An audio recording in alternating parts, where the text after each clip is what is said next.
ഇപ്പൊ ലൈവില് കുറച്ചു മുമ്പ് അപ്പാനിഷടുത്തും ആര്യനും കൂടി ഒരു ചർച്ചയായിരുന്നു. അതിൽ അപ്പാനിഷടുത്ത് ആര്യനോട് പറയുന്നുണ്ട്, 750 പോയിന്റുകളെക്കാൾ ഫാമിലിക്ക് പ്രാധാന്യം കൊടുത്ത് അവര് കളിച്ചു എന്ന് നീ പറഞ്ഞപ്പോ തന്നെ എനിക്ക് നിന്റെ മൈൻഡ് മനസ്സിലായി, നീ ചെയ്തതാണ് ശരിയെന്ന്. നീ നിന്റെ മുടി മുറിക്കേണ്ട ഒരു ആവശ്യവും ഇല്ലായിരുന്നു, നീ അത് ചെയ്യാതിരുന്നത് നന്നായി എന്നുള്ള രീതിയിൽ ആര്യനോട് ശരത്ത് സംസാരിക്കുന്നുണ്ട്.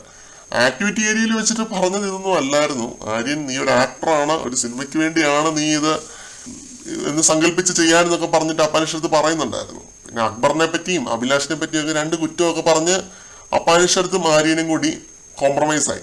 അഭിലാഷിന് ഇവിടെ മുകളിലേക്ക് വരണമെന്ന് ആഗ്രഹമുണ്ട്, പക്ഷെ അവനെ കൊണ്ട് അത് പറ്റുന്നില്ല, അതിന്റെ ഇതാണ് ചുരുക്കാണ് അവൻ തീർത്തതെന്നൊക്കെ പറഞ്ഞിട്ട് അങ്ങനെ പറയുന്നുണ്ട്.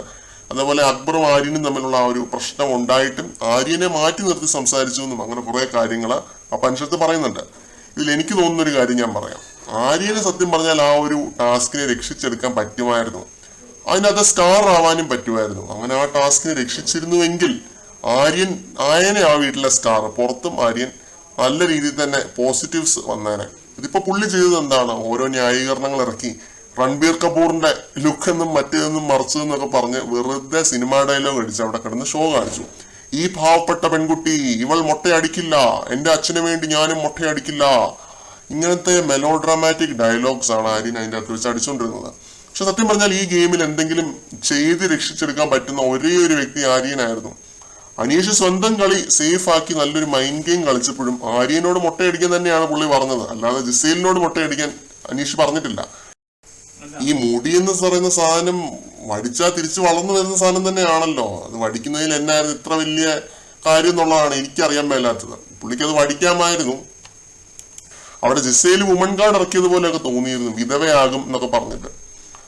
എന്തായാലും അനീഷിനെ വെട്ടി സ്റ്റാർ ആവാനുള്ള ആ ഒരു സ്പോട്ട്ലൈറ്റ് ആര്യൻ നഷ്ടമാക്കി, അതും സൗഹൃദത്തിന്റെ പേര് പറഞ്ഞിട്ട്. ഒറ്റയ്ക്ക് നിന്ന് കളിക്കുന്ന അത്രയ്ക്ക് വലിയ ഗെയിമർ ആയിരുന്നു എന്നുണ്ടെങ്കിൽ ആര്യൻ ഈ ഒരു ടാസ്ക് ചെയ്തേനെ, നല്ല രീതിക്ക് ചെയ്തേനെ. ഈ ടാസ്ക് റദ്ദാവത്തുമില്ലായിരുന്നു, 1000 പോയിന്റുകളും അവർക്ക് കിട്ടിപ്പോയേനെ. ഇപ്പൊ കുറച്ചു മുമ്പ് ലൈവിനകത്ത് ആര്യം പറയുന്നതേ ഉള്ളൂ, അനീഷ് ബ്രില്യൻ ഗെയിമറാണ്, അനീഷ് ഇതിന്റെ അകത്ത് വേറെ ഗെയിം കളിച്ചെന്ന്. ജിസേലിന് ഇതിന്റെ അകത്ത് കംപ്ലീറ്റ്ലി ഡിഫറെന്റ് അഭിപ്രായമാണ്. ഞാൻ എന്റെ മുടി മുറിച്ചാൽ ഇറ്റ്സ് നോട്ട് വേർത്ത് ഇറ്റ് എന്നാണ് പറയുന്നത്. ഇത് പോയിന്റ് വേണ്ടായിരുന്നു എന്നുള്ള രീതിയിൽ തന്നെയാണെന്ന് തോന്നുന്നു ഇവർ രണ്ടുപേരും അതിനകത്തേക്ക് പോയത്.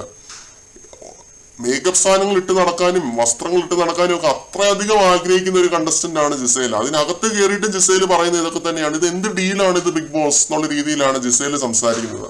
ആ കൂട്ടത്തിൽ ആകെ അനീഷിന് മാത്രമേ എന്തെങ്കിലുമൊക്കെ പോയിന്റ് കിട്ടണമെന്നൊരു ആത്മാർത്ഥമായി ആഗ്രഹം ഉണ്ടായതായിട്ട് എനിക്ക് തോന്നുന്നുള്ളൂ. വേറെ 2 പേരും കണക്കായിരുന്നു എന്നാണ് തോന്നുന്നത്. ഇനിയിപ്പോ പറഞ്ഞിട്ടൊരു കാര്യമില്ല, പോയ ബുദ്ധി ആന പിടിച്ചാൽ വരത്തില്ല.